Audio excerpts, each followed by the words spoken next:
Alright, today we're going to look into the Great Depression. Now, this is probably one of the most talked about topics throughout any sort of history topic or economics. You can certainly find out the causes and what happened, how people lived throughout the Great Depression all over the world, not just the United States, but also Britain, France, Germany, and many of the Western European powers.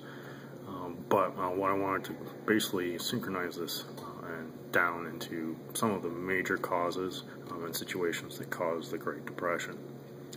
Now, after World War I, most people were out of money through the debt of producing the weapons for the war itself, but also the loss of life. Most of the Western European countries, including Germany, after the war is going to owe the United States a lot of money.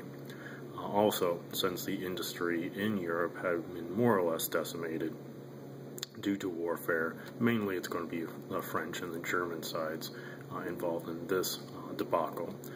They had to rebuild basically after World War I. But then to get those products, they mainly bought them from the United States.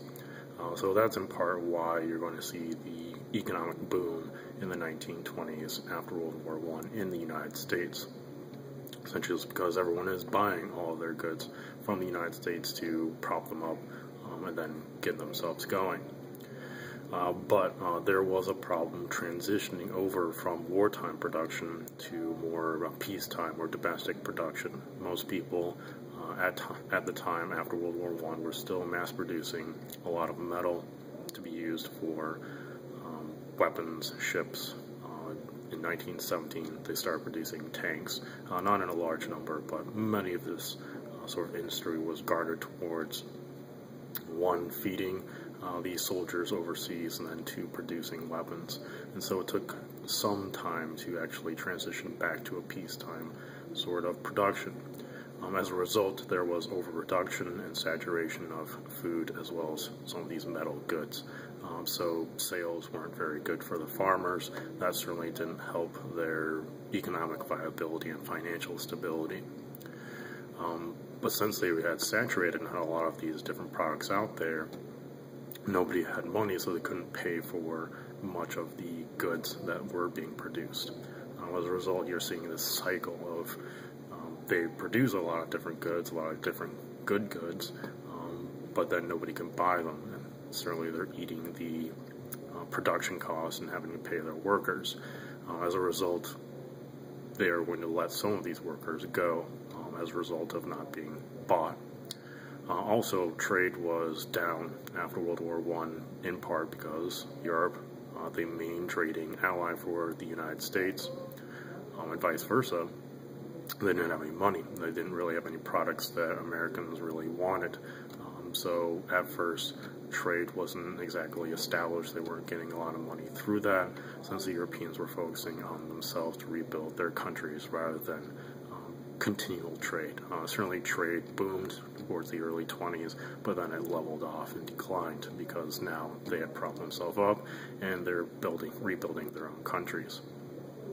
You're also having an expansion of credit. For example, since people can't pay real cash, they're going to apply a credit to the people. This is countryside as well as the local population.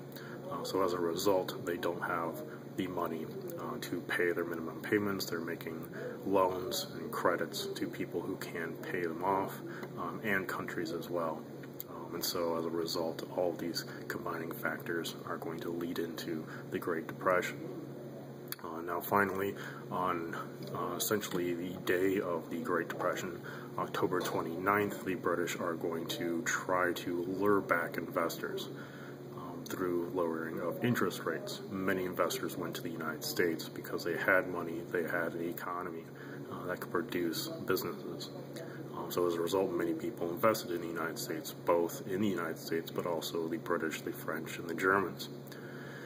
So as a result, they tried to lure some of these individuals back to Britain, so they lowered their interest rates. That caused a few investors to sell their stocks. A lot of people actually sold their stocks initially in October, but that caused quite a bit of a panic, and more people started selling to the point where you get to the October 29th, 1929 Great Crash, where about 16 million shares were sold in one day, and about $40 billion were lost by investors in a period of 2 months. So this is going to cause that Great Depression, essentially a lack of confidence, but also many of the economic and financial problems that existed that I just talked about. All right, so as far as the president's response, President Hoover was the president in office at that time. He seemed to be the right man for the job, in part because he was a businessman, and he had quite an integral part in World War I for the United States by forming, essentially, rationing in the United States, rationing food, rationing oil, rubber, all the materials that you need for conducting war. He had about a year in before he had to deal with the Great Depression. And since the economic thinking of him, as well as much of the population of the United States, was that the government does not intervene in the economy, that's exactly what he did. He did not intervene. But after about a year of nothing getting better, the economy not recovering by itself, and certainly through a lowered approval rating, Hoover then responds. So he's criticized for being late to actually reacting to basically the Great Depression. But I'm going to have to come to his defense here. This is a situation that nobody has dealt with ever before. We now, in the 1930s, there is a relatively global economy going on. The United States has to react to the economic and political motives of the Europeans. One example, World War I. They had been trading overseas since the 1970s, and a large part in their Industrial Revolution was in the 1870s and 80s. And how they combated the Great Depression in the 1970s was they trade with everybody. Well, that's obviously not working since nobody has any money.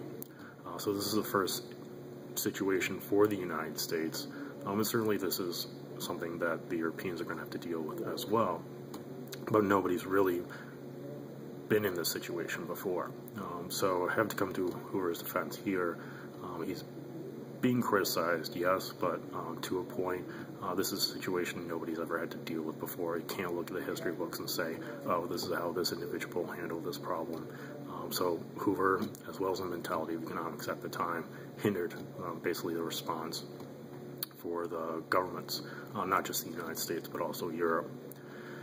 So when he did try to get involved in the Great Depression, he started helping out railroads, credit corporations, and banks. And he was hoping that if these businesses were healthy, they were open, that their wealth and viability would trickle down to the rest of society. It did not. This was a poor move on his part.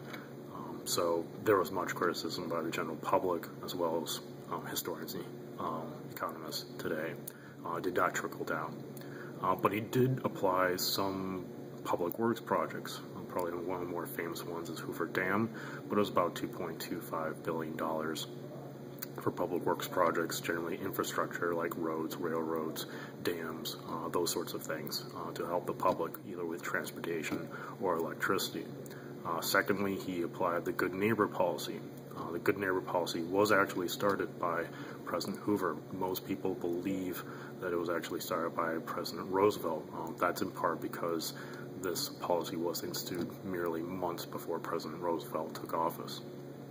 But what this policy was it removed military troops that the United States had been deploying in problem areas in their hemisphere, the Western Hemisphere. Mainly this is going to be Cuba, Haiti, Dominican Republic, these sorts of areas.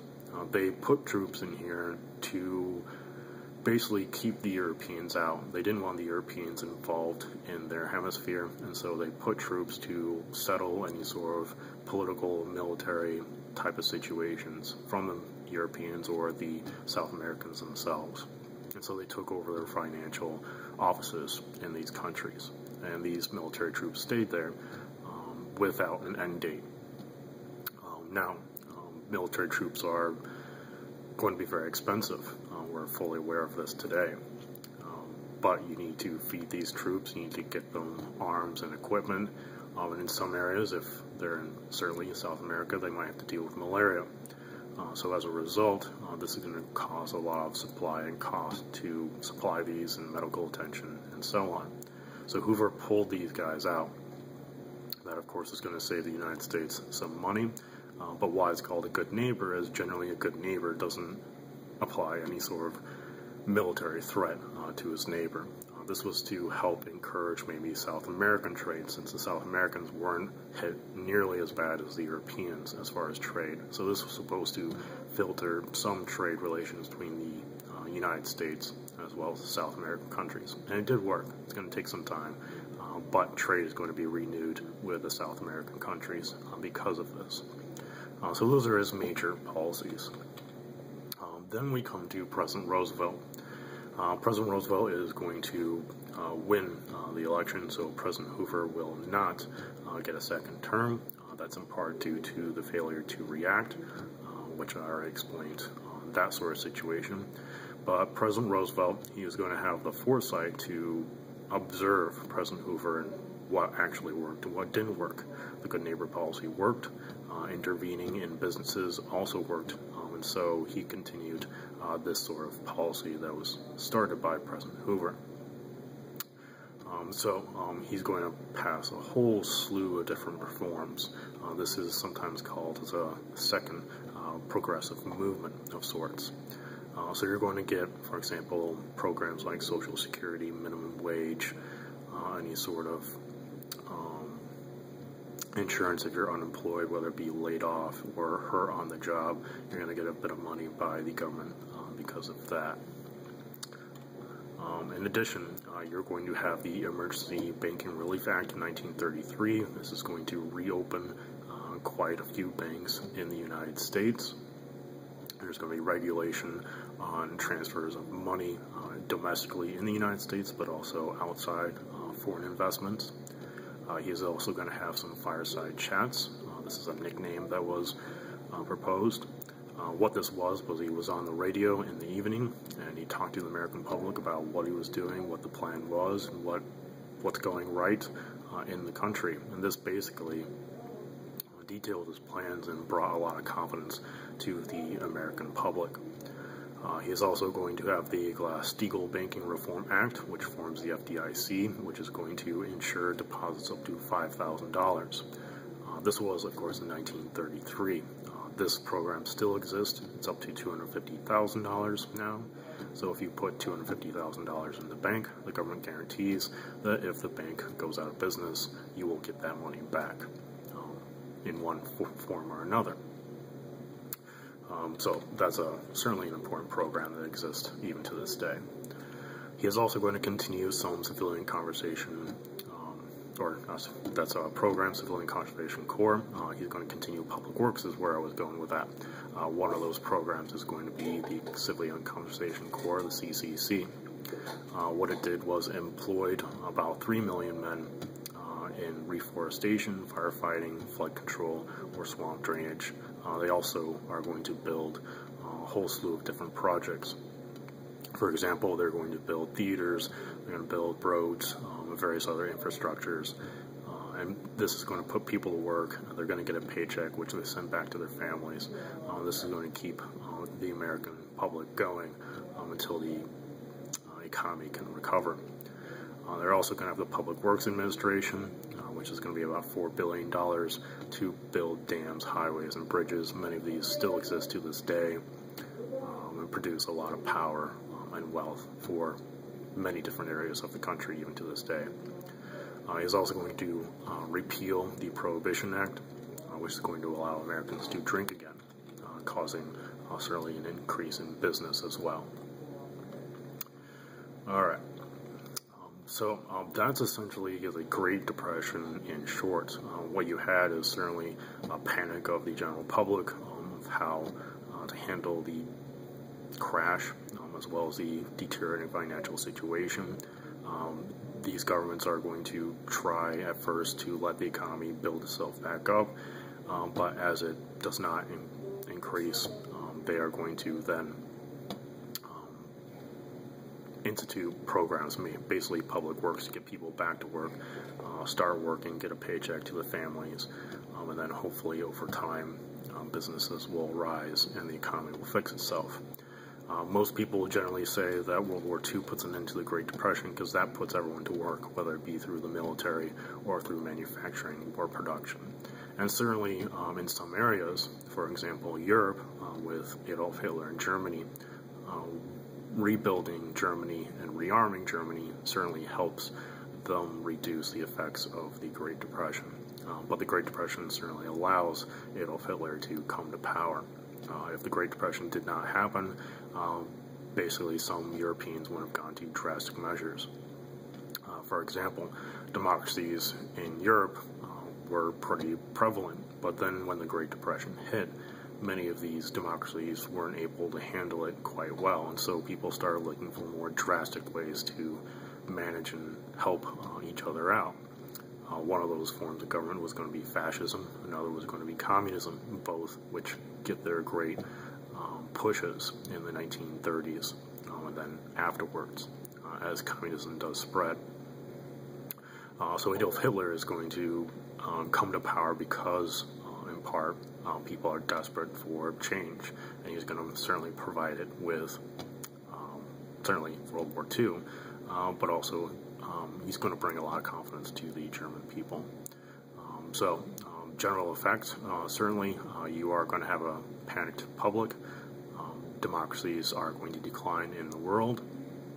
Economy eventually does recover, but arguably that's going to be after World War II, and this 4 or 5 year, depending on what country you're talking about, is going to produce the recovery for all of these countries by producing paychecks. It's going to be a slow recovery, but many of these causes and results have similarities between what's happened in, for example, 2009 or recently, depending on what point you see the quote Great Recession starting.